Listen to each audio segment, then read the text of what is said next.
Hello बच्चों, the question says insert 6 arithmetic means between 11 and -10। सो 11 और -10 के बीच में हमें 6 अर्थमेटिक मीन इंसर्ट करना है। तो यहाँ पर इस क्वेश्चन को सॉल्व करने के लिए हम की कंसेप्ट यूज करेंगे, that is nth term of an AP is given by an is equals to a plus n minus 1d, where a is the first term, n is the number of terms and d is the common difference। अब यहाँ पर given है आपको 11 and last term given है 10। इनके बीच में मुझे 6 arithmetic mean चाहिए। तो यहाँ से आ जाएगा, first will be a plus D, second will be a plus 2d, then a plus 3d, then a plus 4d, then a plus 5d and last will be a plus 6d। तो ये हो जाएगा आपके पास a plus 7d और ये हो जाएगा आपका a।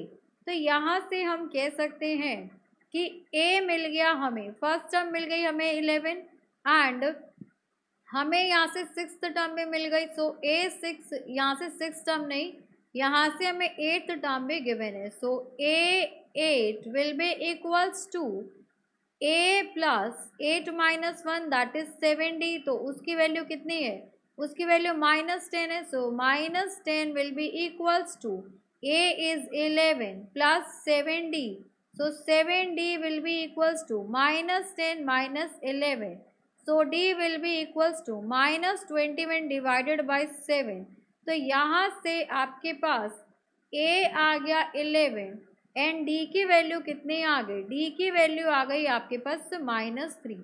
तो यहाँ से आ जाएगा आपके पास रिक्वायर्ड टर्म्स, जो आपके रिक्वायर्ड मीन्स है that will be a plus d, then a plus 2d, a plus 3d, a plus 4d, a plus 5d and a plus 6d। अब a और d पुट कर देते हैं। तो a और d अगर मैं पुट कर दूँ, a है मेरा 11 plus d is -3, next is a आपका अगेन हो गया 11 एंड d इज -3।